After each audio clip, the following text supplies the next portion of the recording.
The fluorescent lights hummed that particular frequency that only comes from bulbs about to die, that high-pitched whine that makes your teeth ache even in first class.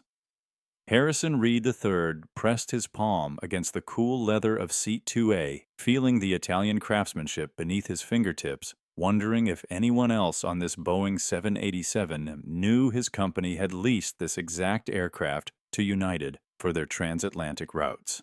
The Hermes cologne from the businessman in 1C, Tom Ford Oud Wood, $400 a bottle, he recognized it from board meetings, couldn't quite mask the sharp tang of his own anxiety sweat seeping through his 3000 Brioni shirt. In 6 minutes, his 6-month-old daughter Olivia would either calm down or get them both banned from every airline in existence. Harrison Reed III, the third mattered in board meetings but meant nothing to a screaming infant, adjusted his grip on his daughter as her face contorted into an impossible shade of crimson. 3 hours into this transatlantic nightmare to Paris, and Olivia hadn't stopped wailing since the landing gear retracted over Chicago. The Patek Philippe on his wrist, worth more than most people's cars, mockingly ticked past 2:47 p.m. each second, amplifying the hostile stares boring into his Italian silk suit. Reed Enterprises stock had closed up 4.2% that morning. His AI security division had just landed a Pentagon contract worth $2.8 billion. Fortune had called him the visionary who democratized quantum encryption. Yet none of that mattered to the red-faced infant in his arms who treated his desperate bouncing like a personal insult. "Sir." The flight attendant approached with that practiced smile flight crews perfected after years of dealing with the wealthy and entitled. Jennifer Walsh, according to her name tag, her voice barely audible over the infant's shrieks. "We've had several complaints from other first-class passengers. Is there anything else we might try?" Harrison wiped sweat from his brow with a monogrammed handkerchief, his initials embroidered in gold thread by some artisan in Milan, whose name he couldn't pronounce. Desperation etched lines around his eyes that no amount of Swiss skincare could smooth. His wife Catherine was already in Paris, closing the European expansion deal that would make Reed Enterprises a truly global empire. He'd foolishly thought he could handle their daughter alone for one 8-hour flight. How catastrophically wrong he'd been. "I've tried everything," he whispered hoarsely, his voice cracking with exhaustion that no amount of caffeine could cure. His mechanical bouncing had lost all rhythm, becoming the desperate jerking of a man who'd never changed a diaper until 3 weeks ago when their nanny Marie quit without notice. "Bottles, toys, walking the aisle." The words came out in fragments between Olivia's ear-splitting wails. Nearby, an elderly woman in pearls and a Chanel suit, the kind who lunched at the Four Seasons and judged everyone else's parenting, tutted loudly while muttering something about people who can't control their children. Her husband, a silver-haired man with the soft features of inherited wealth, shook his head in theatrical disapproval. A businessman in 1D slammed his MacBook Pro shut with enough force to crack the aluminum-jamming noise-canceling Bose headphones over his ears like armor against the chaos. The burgundy curtain separating first class from the unwashed masses couldn't muffle sound, and Harrison felt every passenger's mounting rage like physical pressure against his chest. The flight attendants whispered among themselves near the galley, their professional facades cracking to reveal the contempt service workers reserved for wealthy customers who couldn't handle their own problems. From seat 34C in economy, 17-year-old Marcus Johnson heard the commotion through his discount earbuds. The heavy curtain might separate the cabin classes, but it couldn't contain the baby's distress, which cut through the recycled air like an air horn at a chess tournament.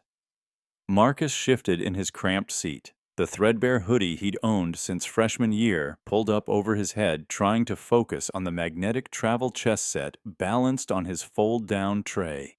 In 14 hours, he would be landing in London for the International Youth Chess Championship, his one shot at the full-ride scholarship that would change everything for his family. He needed mental clarity, needed to review the Sicilian defense variations his coach had drilled into him over countless Saturday mornings at the community center on Chicago's South Side. But as Olivia's cries escalated and the atmosphere throughout the plane grew increasingly hostile, something tugged at Marcus's conscience. The memory of his little sister Zoe, now 7, and how only he could calm her when she was colicky as an infant. His mother Gloria had called it his magic touch, the way he could read babies' signals before they escalated to full meltdowns. Marcus's long fingers, shaped by years of precise chess moves, absently arranged and rearranged the magnetic pieces on his travel board. King to E1, knight to F3, the familiar opening patterns that had carried him from Chicago's South Side to international competition. But his mind kept drifting to that sound, not just crying, but the specific pitch and rhythm that meant gas overstimulation, the kind of discomfort that required precise pressure points and rhythmic movement to resolve. His mother worked double shifts as a nurse's aide at Cook County Hospital, and when his father had been incarcerated 6 years ago, Marcus had become the primary caregiver for baby Zoe. He'd learned to distinguish between 12 different types of cries, had memorized which pressure points along a baby's spine could release trapped gas, understood how to sync his breathing with an infant's distressed rhythm until both found calm. The businessman in first class was now standing in the aisle, his face red with indignation as he gestured emphatically at the still screaming baby. Marcus couldn't hear the words over the distance and noise, but he could read body language fluently, the universal semaphore of entitled rage that he'd encountered at chess tournaments in wealthy suburbs, academic competitions where other students arrived in private school uniforms, job interviews where his zip code became a liability. Before he could second-guess himself, Marcus unbuckled his seatbelt and stood up, his 6'2" frame unfolding from the cramped economy seat like a switchblade opening. The flight attendant pushing the beverage cart through the narrow aisle, Maria Santos according to her name tag, probably working 2 jobs to support family back home, gave him a sharp look that he recognized immediately. "Sir, please remain seated. We're experiencing light turbulence." Her tone carried that particular edge service workers used when addressing young black men who dared to move through spaces without permission. Marcus had heard it countless times. In stores where security followed him through the aisles, in restaurants where hostesses found reasons to seat him by the kitchen, in chess clubs where parents questioned whether he could afford the tournament fees. "That baby's been crying for 3 hours, Marcus said, his voice quiet but firm, each word carefully enunciated in the way his mother had taught him when dealing with authority figures who already assumed the worst. "I think I might be able to help." The flight attendant's eyes narrowed with practiced suspicion as she took in his appearance. The worn Jordans he'd resoled twice the Chicago Public Schools hoodie with the small tear near the left pocket, the color of his skin, in a cabin where economy passengers weren't supposed to venture into first-class territory without explicit permission and a very good reason. First class is restricted to ticketed passengers only, she said, her voice carrying the weight of FAA regulations and social hierarchies that had nothing to do with aviation safety. "You'll need to return to your seat immediately." Marcus felt the familiar weight of prejudgment settle on his shoulders like a lead blanket. The assumption that someone who looked like him, dressed like him, flying economy, couldn't possibly have anything valuable to offer the wealthy passengers whose comfort mattered more than solutions. He'd encountered this reaction countless times. Teachers who were surprised when he aced AP Calculus tournament directors who double-checked his registration fees, college recruiters who questioned whether his chess rating was legitimate. "I understand the regulations," he said, keeping his voice steady, despite the adrenaline flooding his system. "But sometimes the solution comes from unexpected places." The flight attendant opened her mouth to respond with what Marcus knew would be a firm dismissal, probably followed by a call to air marshals about an unruly passenger. But before she could speak, the burgundy curtain separating the cabins was yanked back with desperate force, revealing Harrison Reed III in complete disarray. The billionaire's normally immaculate appearance had crumbled over 3 hours of parental failure. His bespoke shirt was wrinkled and stained with what looked like formula and baby vomit. His usually perfect hair hung limp with sweat. His eyes were bloodshot with the kind of exhaustion that came from realizing that money couldn't solve every problem, that all his power and influence meant nothing to 6-month-old Olivia's relentless screaming. "Please." Harrison said, his voice breaking as he addressed the economy cabin generally, his carefully modulated CEO baritone cracking like a teenager's. "I'll pay anyone who can get my daughter to stop crying." He held Olivia awkwardly against his shoulder, her tiny fists beating against his chest as she wailed with the fury of someone who'd been misunderstood for hours. The moment stretched like pulled taffy. Economy passengers averted their eyes from the powerful man's public vulnerability, the kind of scene that would be all over social media within hours if anyone had been recording. "Rich man can't handle his own baby. Billionaire begs for help." The schadenfreude practically vibrated through the cabin. Except for Marcus, who stepped forward with his hands slightly raised in the universal gesture of peaceful intent. "Sir," he said quietly, his voice somehow carrying over Olivia's shrieks without increasing in volume, "I might be able to help your daughter." Harrison's gaze snapped to Marcus, and for a brief moment, something ugly flickered across the billionaire's face. Doubt mixed with suspicion as he took in the young black man in economy clothing approaching him in first class. The automatic prejudice of a man who'd spent his entire life in boardrooms and country clubs where people who looked like Marcus served drinks or cleaned offices.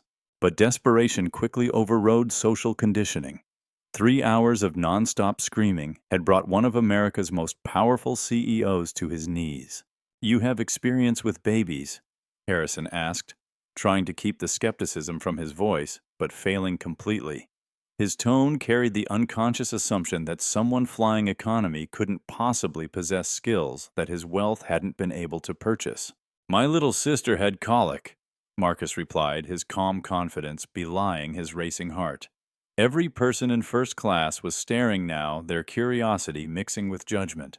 Worst case the doctors had seen in years. "May I?"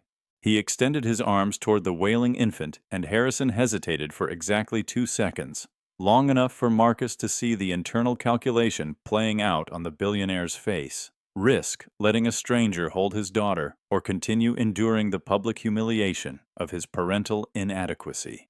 Harrison carefully surrendered Olivia, and the entire plane seemed to hold its breath. Then Marcus Johnson did the unthinkable.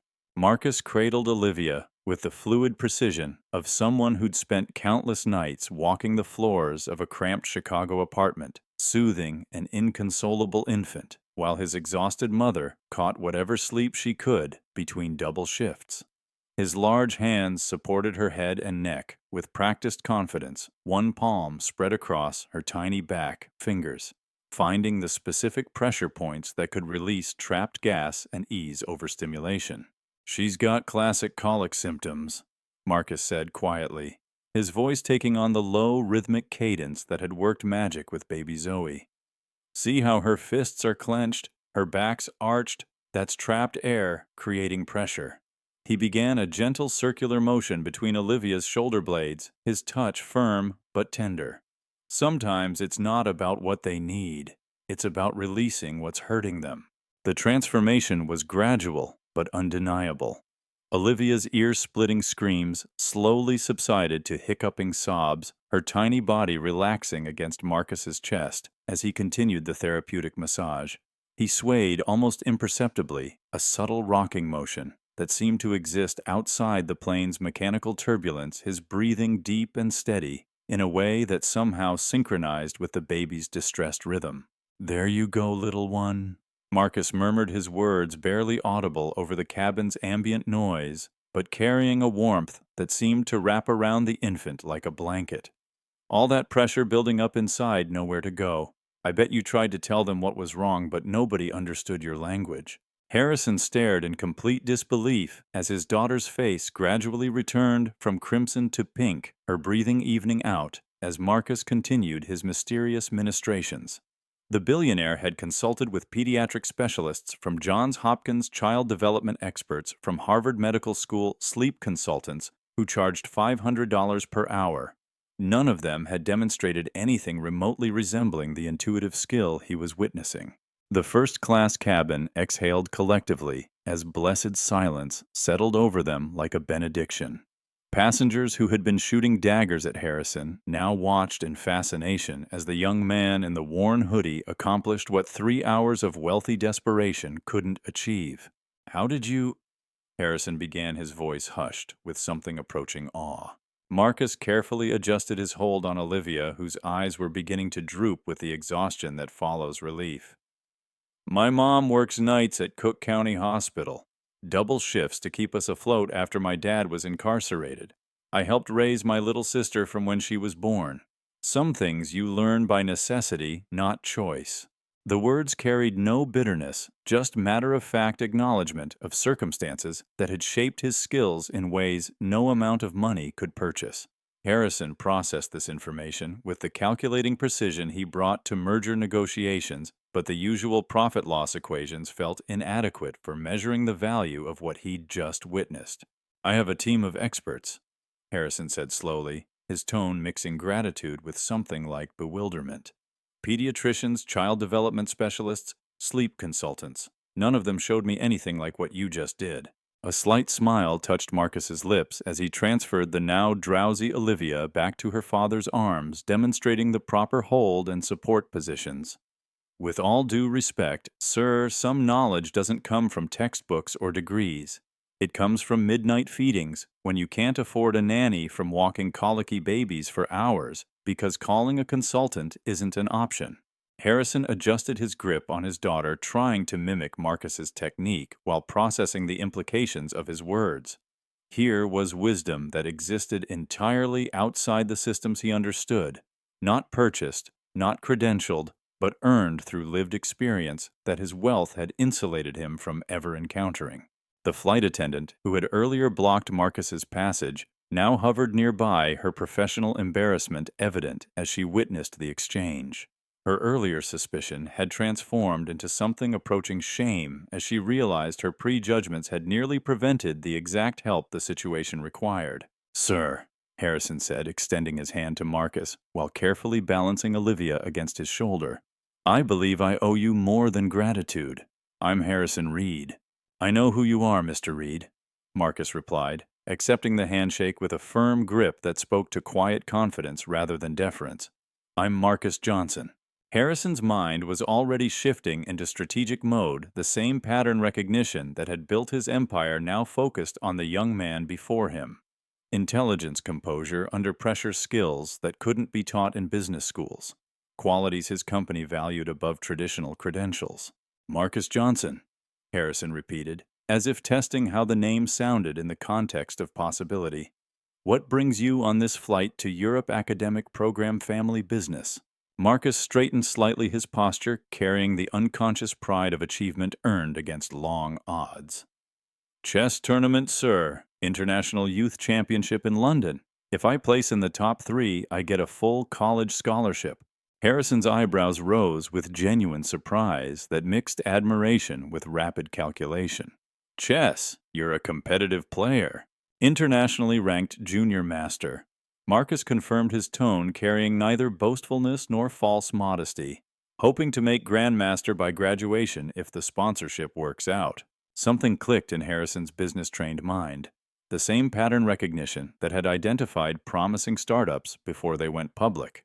Here was exceptional talent operating without the support systems his world took for granted, succeeding through pure merit and determination in ways that commanded respect regardless of background. "Fascinating," Harrison said, his gaze sharpening with the intensity he reserved for potentially game-changing opportunities. "Chess requires strategic thinking, pattern recognition, the ability to see multiple moves ahead."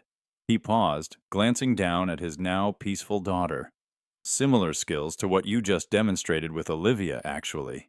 Marcus tilted his head thoughtfully.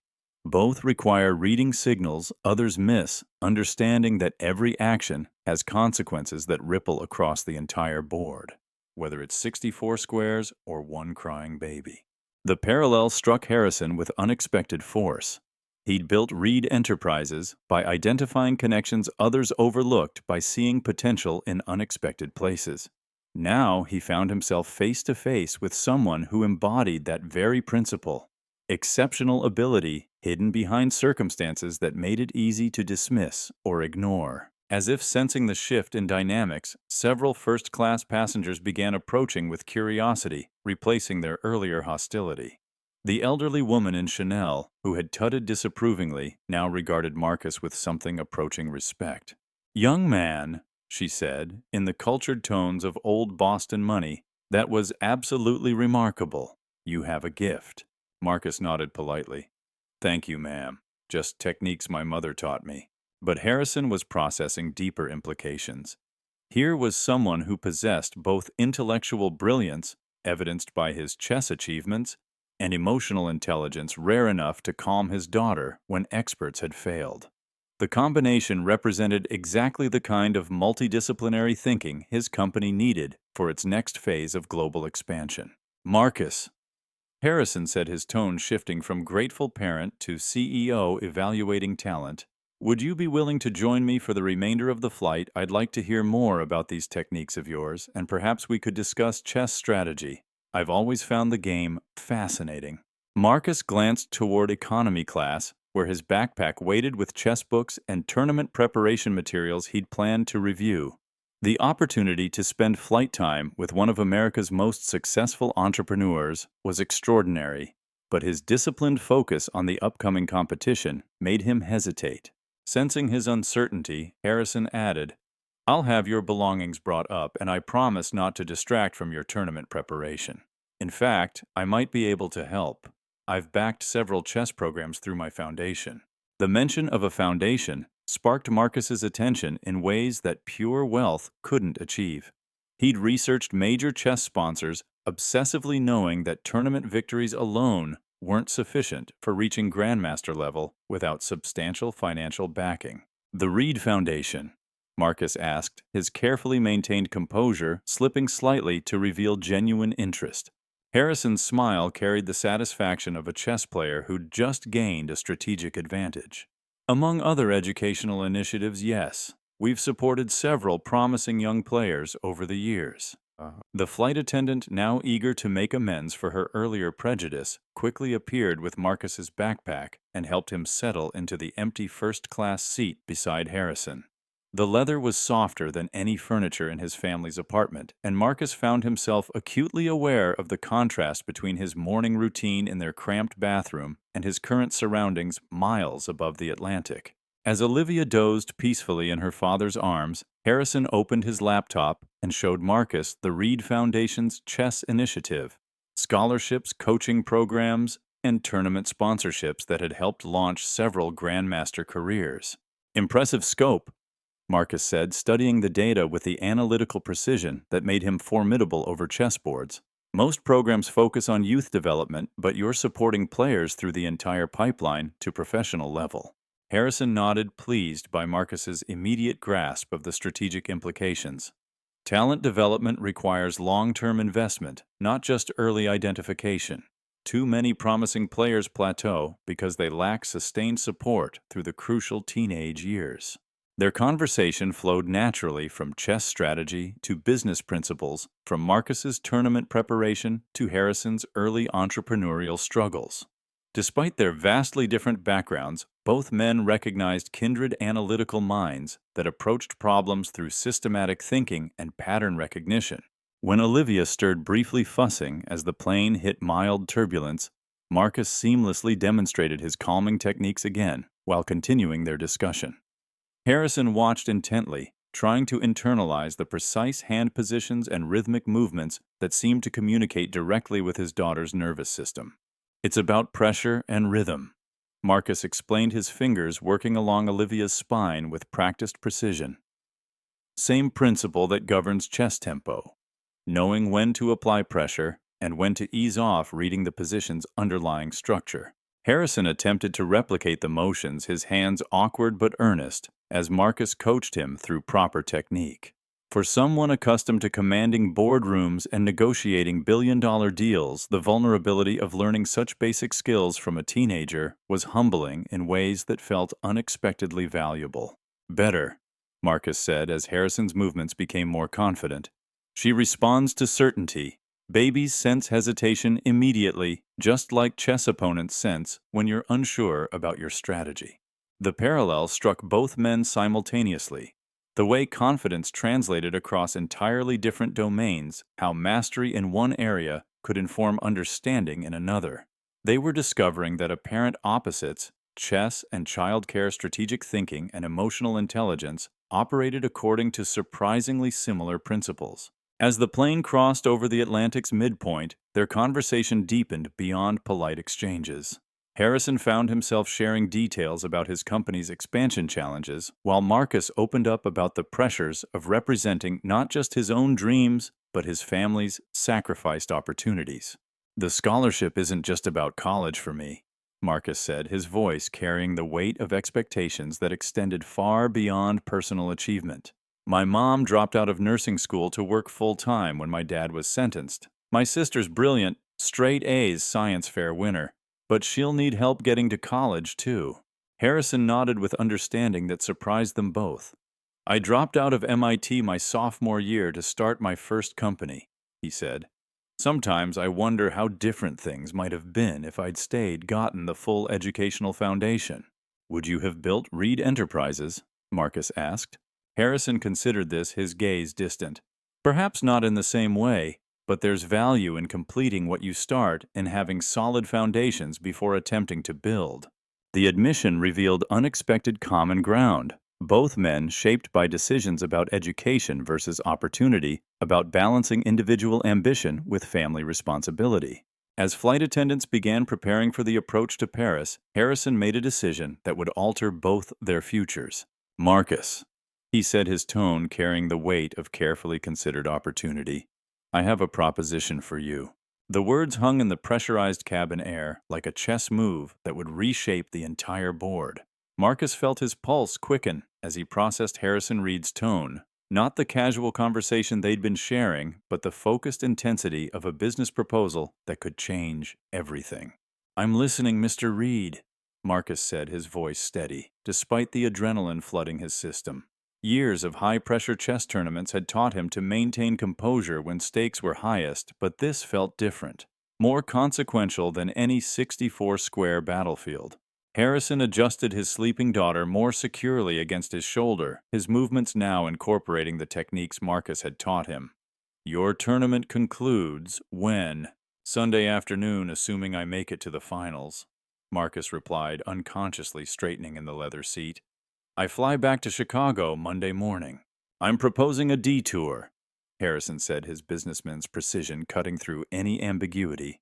"My wife Catherine and I will be in Paris for a week before returning to the States. Given your demonstrated skills with Olivia, I'd like to offer you a temporary position as her consultant during our stay." Marcus blinked the offer landing with unexpected force. "You want to hire me as a nanny?" "Cultural liaison and child development consultant," Harrison corrected with the slight smile of someone who understood the power of reframing. "The position includes private accommodation at the Hotel George V, all expenses covered, plus compensation that should significantly supplement your college fund regardless of tournament outcomes." The magnitude of the offer rippled through Marcus's consciousness like stones dropped in still water. The Hotel George V. He'd Googled it once while researching Paris, knowing he'd never afford to walk through its lobby. The kind of establishment where a single night's stay cost more than his family's monthly rent. But beneath the material calculations ran deeper currents. Harrison Reed, who could hire anyone in the world, was offering him a position of trust with his most precious possession. The recognition implicit in that gesture carried weight beyond any salary. "May I have time to consider it?"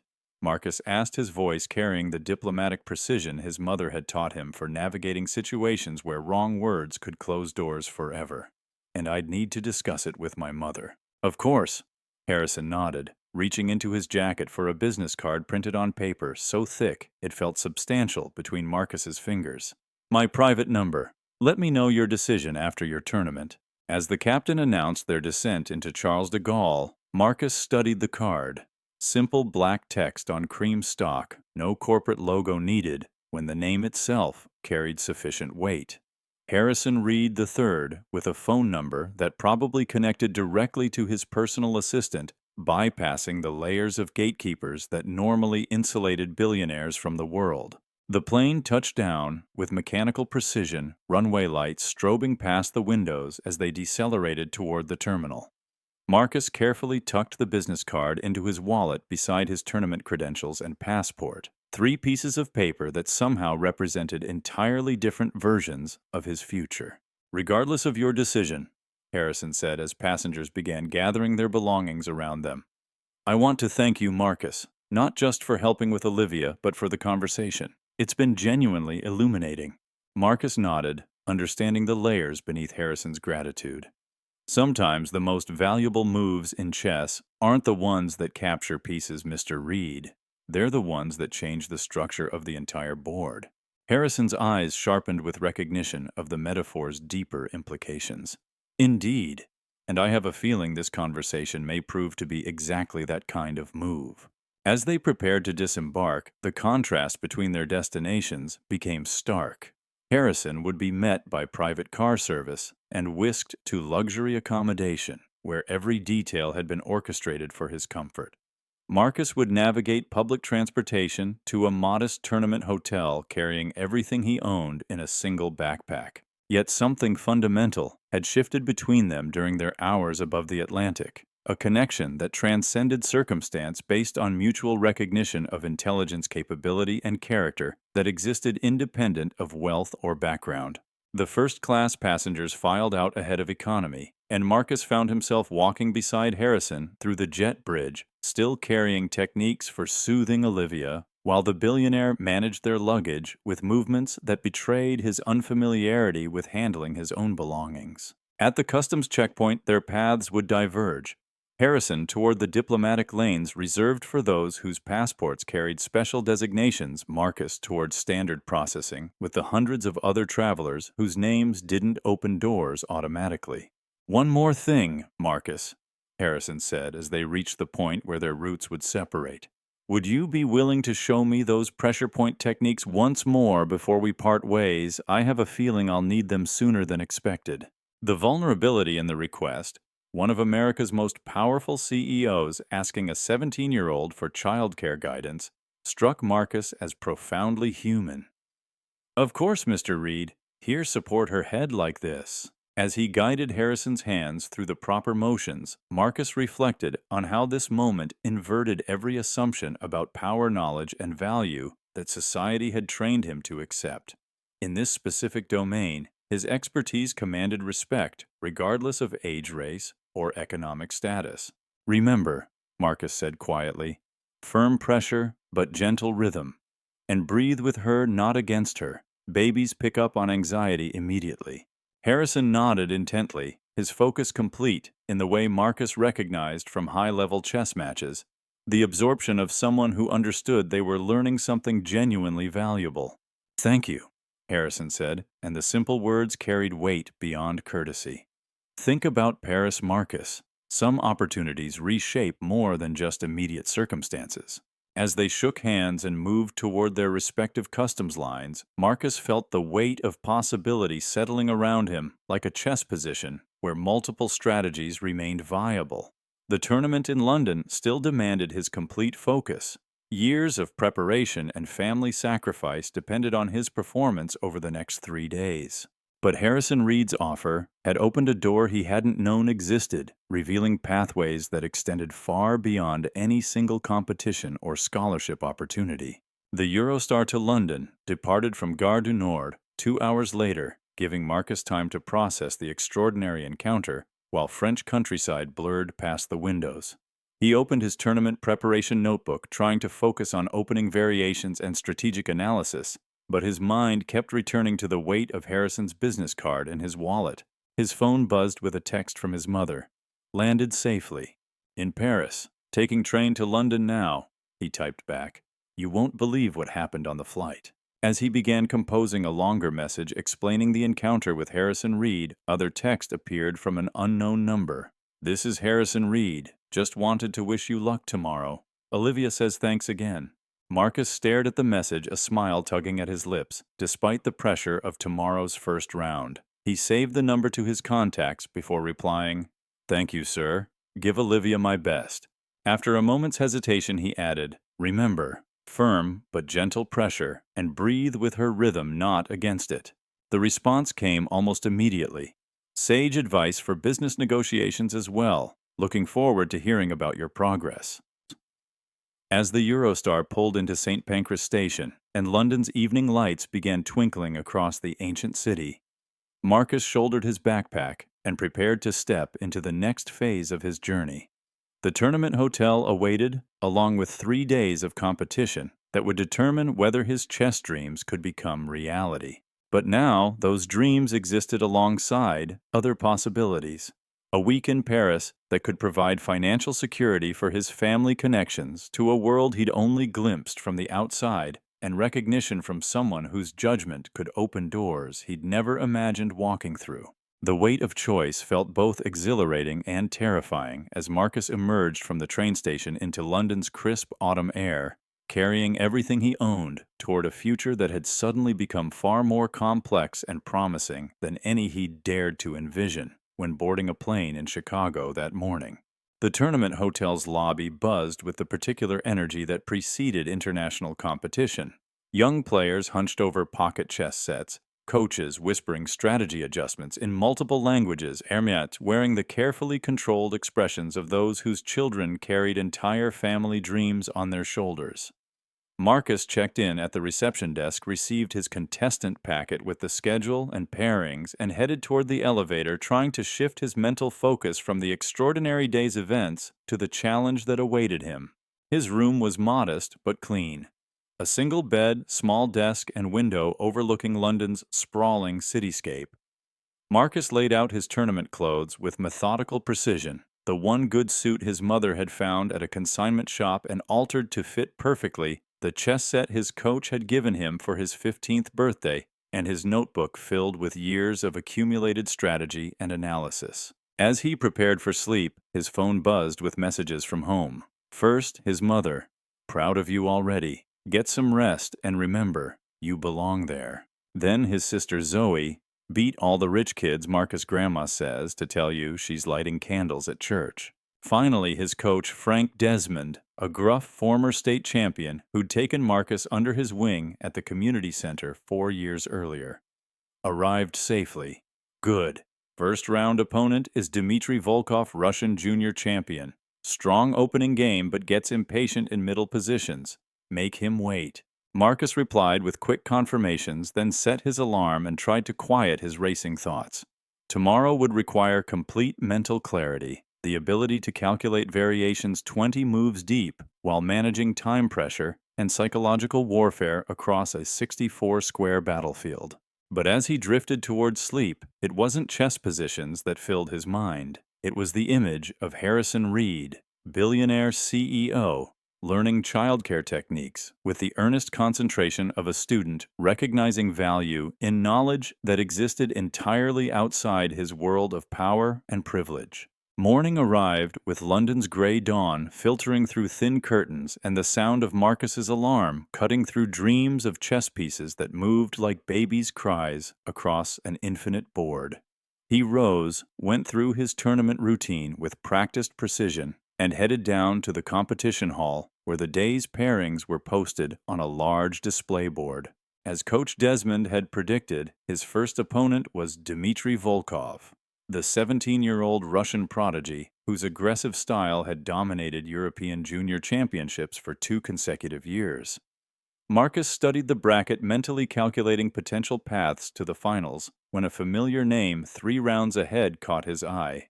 Lawrence Kingsley III, American junior champion from Connecticut, son of a hedge fund billionaire and Marcus's longtime nemesis on the tournament circuit. Their previous encounters had been complicated by more than chess, with Lawrence's entourage consistently questioning officiating whenever Marcus achieved victory.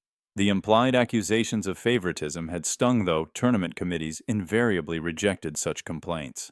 Lawrence himself stood across the hall surrounded by his usual support team, private coach, psychological consultant, nutritionist, and media handler, all funded by family wealth that treated chess success as another luxury purchase.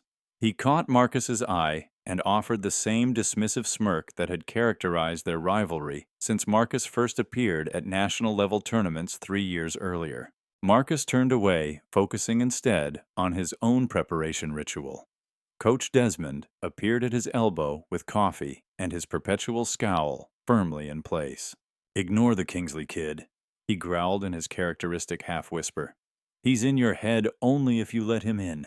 Focus on Volkov, one game at a time." The first round began with ceremonial formality. Handshakes, clock settings, the hushed atmosphere of concentrated thought descending over the hall like a blanket. Dmitry Volkov played exactly as expected, aggressive and confident, pushing for early advantage with the kind of tactical complications that had overwhelmed less prepared opponents. Marcus responded with patient strategic development, allowing Volkov to extend himself while maintaining solid defensive structure. 3 hours later, when Volkov finally overreached in pursuit of a knockout punch, Marcus's counterattack was swift and devastating. The Russian champion's resignation came with gracious acknowledgement of superior preparation. "Excellent technique," Volkov said in accented English, extending his hand across the board. "Your coach has taught you well." By evening, Marcus had advanced through preliminary rounds to secure his place in the next day's quarterfinals. Lawrence Kingsley had also progressed, setting up the possibility of their inevitable semifinal confrontation if both continued winning. Back in his hotel room that night, Marcus found a message from Harrison. "How did the first day go?" He replied with a brief summary of his matches and current standings, surprised by the Billionaire's continued interest. Harrison's response came quickly. "Excellent progress. Olivia slept through the night twice using your techniques. Catherine thinks I've been replaced by a more competent version of myself. Keep us posted on tomorrow's matches." The exchange left Marcus smiling despite the pressure of upcoming elimination rounds. The connection formed on the plane seemed to be evolving into something resembling friendship, an outcome he never could have predicted when he boarded in Chicago. The tournament's second day brought increased intensity as the field narrowed to serious contenders. Marcus advanced through his quarterfinal match against a talented Indian player, his focus absolute, as he navigated complex middle game positions to force resignation at move 42. The victory secured his place in the semifinals, and as fate had arranged it, a direct confrontation with Lawrence Kingsley III. Their semifinal match drew the largest crowd of the tournament, with chess journalists and livestream cameras capturing every move of what had become a compelling personal rivalry. Lawrence arrived flanked by his support team, while Marcus sat alone, Coach Desmond having been called away to assist another student in the junior division. "Flying solo today, Johnson," Lawrence commented as they set up pieces with practiced precision. "No entourage from the south side." Marcus met his gaze with calm directness. "I find I think more clearly without distractions." Lawrence's expression tightened at the implied criticism, but further conversation was cut short by the tournament director's arrival to start the official clock. For nearly 4 hours, they battled across the checkered battlefield, each move a calculated risk in positions of increasing complexity. Lawrence played brilliantly, forcing Marcus to defend against a series of tactical sequences that tested the limits of his preparation. But in the critical moment when Lawrence overextended in pursuit of decisive advantage, Marcus found the precise counterattack that Coach Desmond had drilled into him over countless practice sessions. The endgame conversion was mathematical in its precision, Marcus transforming slight positional advantage into inevitable victory with the patience that had become his trademark. When Lawrence finally resigned with visible frustration, the crowd's appreciation was audible, a rare display of emotion in the typically restrained atmosphere of tournament chess. "Good game," Marcus said, extending his hand across the board. Lawrence hesitated before accepting the handshake, his grip just slightly too firm. "Lucky counter," he muttered without conviction. "Not luck," Marcus replied quietly. "Pattern recognition. The same position arose in your match against Petrov last year. You made identical choices then, with identical results." Lawrence's eyes widened slightly, surprise replacing resentment momentarily. "You studied all my games." "All of them," Marcus confirmed, "just as I'm sure you studied mine." A grudging respect flickered across Lawrence's features as he processed this revelation. "Finals tomorrow, then, against Zimmerman." He nodded toward the adjacent board where the German champion had just secured his own place in the championship match. He's been unstoppable this season. Everyone's stoppable, Marcus said with quiet confidence. It's just a matter of finding the right move at the right moment. As Marcus gathered his materials, his phone buzzed with a text from Harrison. Semi-final result. Victory. He typed back quickly. Finals tomorrow against Zimmerman. Harrison's response was immediate.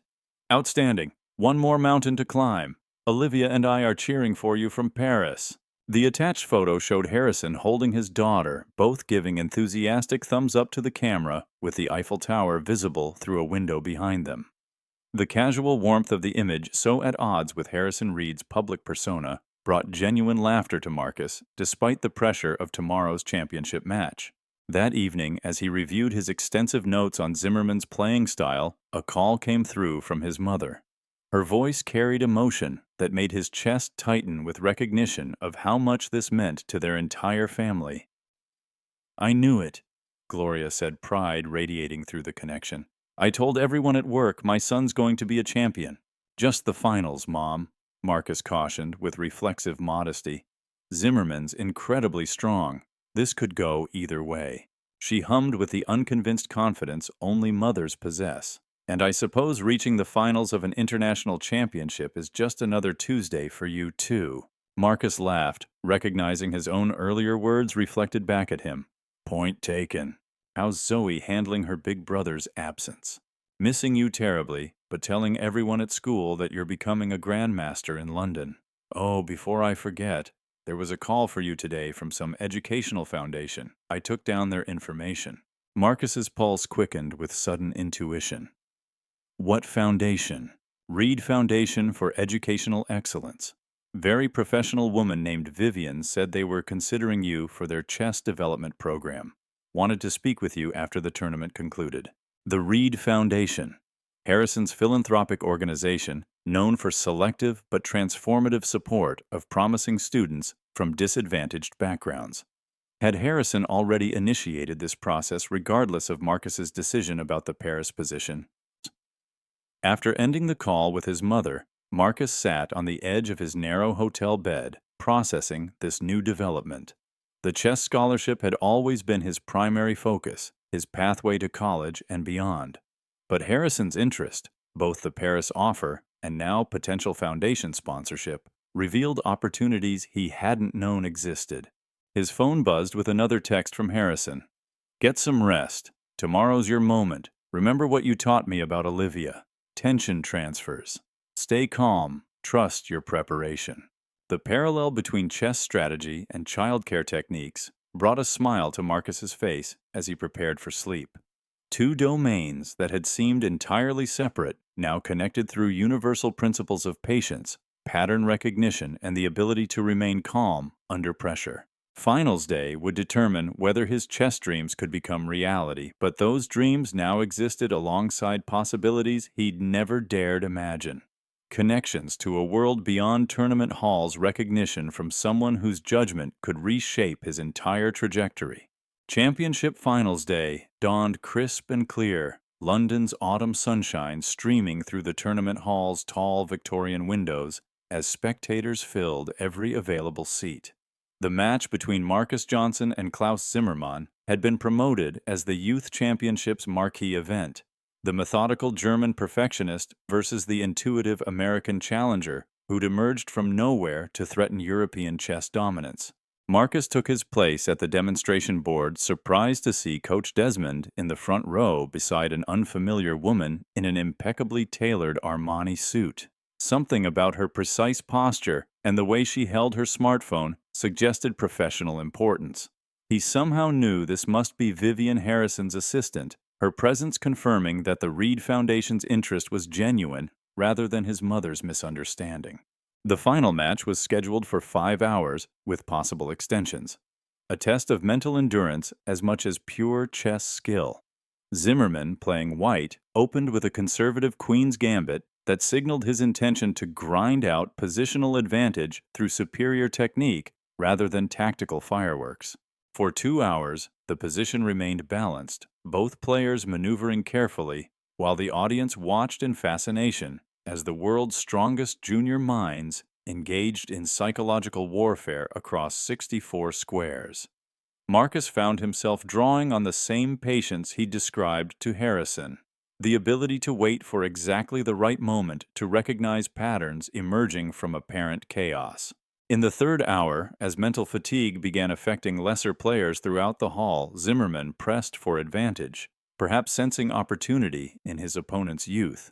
But Marcus had trained for exactly this scenario, pushing through exhaustion to find clarity in critical positions. When Zimmerman finally committed to a promising but ultimately flawed attack against Marcus's kingside, the counter was there, devastating in its simplicity. A knight sacrifice that opened diagonal lines for a winning combination that had been invisible until the precise moment it became unstoppable. The tournament hall erupted in sustained applause as Zimmerman extended his hand with genuine respect shining in his eyes. "Brilliant sacrifice," he said in careful English. "I could not see it until too late. You have shown me something new today." "Thank you," Marcus replied, the reality of victory still processing through his consciousness. "Your positional pressure was incredible. I had to calculate everything perfectly." As tournament officials prepared for the award ceremony, Marcus found himself surrounded by congratulatory handshakes, interview requests, and representatives from chess organizations worldwide. Coach Desmond pushed through the crowd to grip his shoulder in what passed for emotional display from the taciturn former champion. "Perfect execution," he growled with satisfaction. "Knew you had that combination in you, just needed the right position to demonstrate it." Before Marcus could respond, Vivian appeared at his elbow with smartphone precision. "Congratulations, Mr. Johnson. Mr. Reed would like to speak with you when convenient." She handed him the phone, and Harrison's voice came through clearly, despite the noisy celebration surrounding them. "Marcus, spectacular victory. We watched the live stream of those final moves. Even I could appreciate the brilliance of that knight's sacrifice." "Thank you, sir," Marcus said, still processing the convergence of his chess triumph with this unlikely connection to the billionaire's world. "I appreciate you taking time to watch. Wouldn't have missed it," Harrison replied warmly. "Vivian has information about our foundation's chess development program. We'd very much like to discuss it with you in Paris, assuming you're still considering our offer." The award ceremony passed in a blur of handshakes, photographs, and the satisfying weight of the championship trophy in Marcus's hands. The tournament director announced the scholarship that had been his primary goal, but it now seemed just one component of a much larger picture taking shape around him. Afterward, as the hall cleared and Marcus gathered his belongings, Vivian approached with characteristic efficiency. "Mr. Reed has arranged Eurostar passage to Paris this evening if that suits your schedule. The Foundation is quite interested in discussing your future development beyond the immediate scholarship." Marcus thought of his mother and sister, waiting for news in Chicago of the return flight he'd booked for the following day of school he'd miss if he extended his trip further.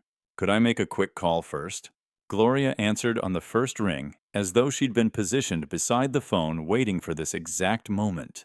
"I knew it," she exclaimed when Marcus told her about his victory, her joyful shout so loud he had to hold the phone away from his ear. "My champion, I told everyone you'd do it." When he carefully explained Harrison Reed's offers, both the immediate Paris position and the Foundation's long-term interest, her initial excitement gave way to thoughtful maternal consideration. "This Reed man," she said cautiously, "he's offering you employment with his family and support through his foundation." "Two separate opportunities, actually," Marcus clarified. "Short-term work helping with his daughter this week, and potentially long-term educational sponsorship through his chess development program." Gloria paused, processing implications. "And you trust him, this billionaire who suddenly wants to help?" It was a fair question, one Marcus had examined from every angle since that extraordinary encounter on the plane. "I think I do," he said slowly. "He could have just thanked me for helping with his daughter and continued on his way. This feels genuine, like he recognizes something valuable that goes beyond the immediate situation." Another pause, then Gloria's voice softened with the wisdom that had guided her family through countless difficult decisions. "You've always been an excellent judge of character, Marcus, better than me sometimes. If you believe this opportunity is legitimate, then you should explore it fully." What about school? I'd miss at least another week. For a chance like this, they'll understand. I'll handle your principal personally. Her tone shifted to gentle teasing. Not every day my son gets offered a position by one of the richest men in America. After ending the call with his mother, Marcus turned to Vivian, who had waited patiently nearby while reviewing something on her tablet. I'd like to accept Mr. Reed's offer, he said with the quiet confidence that had carried him through championship competition. Both offers. Vivian nodded, allowing a small smile to break through her professional composure. Excellent. Transportation is arranged whenever you're ready. As the Eurostar carried him back toward Paris that evening, championship trophy carefully secured in his backpack, Marcus reflected on the extraordinary sequence of events that had brought him to this moment. A crying baby on a transatlantic flight, a desperate father pushed beyond his expertise, a young man with skills learned from necessity rather than privilege. His phone buzzed with a message from Harrison. Congratulations again on your victory. We're looking forward to welcoming you to Paris tomorrow. Catherine has arranged excellent accommodations, and Olivia is apparently excited about chess lessons. Marcus smiled at the joke about a 6-month-old's chess aspirations, typing back, "Thank you, sir. Looking forward to it, though. Olivia may need to work on fine motor coordination before mastering knight forks." Harrison's response came quickly. "She's ahead of schedule on everything else. See you tomorrow, champion." The title felt strange, but not unwelcome. Champion not just of a chess tournament, but of seizing opportunity when it presented itself in unexpected forms. As French countryside blurred past the train windows in gathering twilight, Marcus thought about the parallel journeys that had brought him and Harrison Reed to that crucial moment on the plane. 2 lives from different worlds, each carrying distinct burdens and expectations whose paths should never have intersected but for circumstance and choice. In chess, they called it a breakthrough, a single move that shattered defensive structures and created winning possibilities where none had existed before. Marcus Johnson had made such a move when he stood up from his economy seat to offer help. Harrison Reed had made such a move when he looked beyond assumptions to recognize unexpected value. Now, as the Eurostar sped toward Paris and the next chapter of this unlikely alliance, both their lives had been permanently altered. Their respective boards rearranged in ways neither could have anticipated when they boarded separate planes in Chicago with such different destinations in mind. 6 months later, Marcus would be finishing his freshman year at MIT on a full Reed Foundation scholarship, spending summers interning at Reed Enterprises while developing an innovative program that identified and nurtured exceptional talent in underserved communities. Harrison would be implementing company-wide initiatives that expanded recruitment beyond traditional pipelines, discovering remarkable abilities in unexpected places.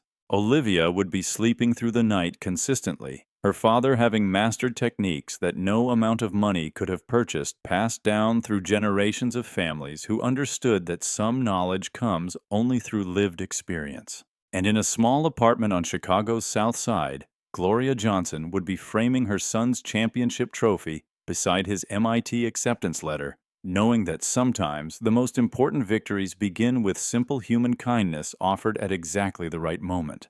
The greatest moves in chess, as in life, are those that create connection across seemingly impossible distances, that recognize potential where others see only circumstance, that transform entire boards through single acts of courage and recognition. Marcus Johnson had made such a move, and in the game of life, unlike chess, such moves continue to resonate long after the final piece finds its destination.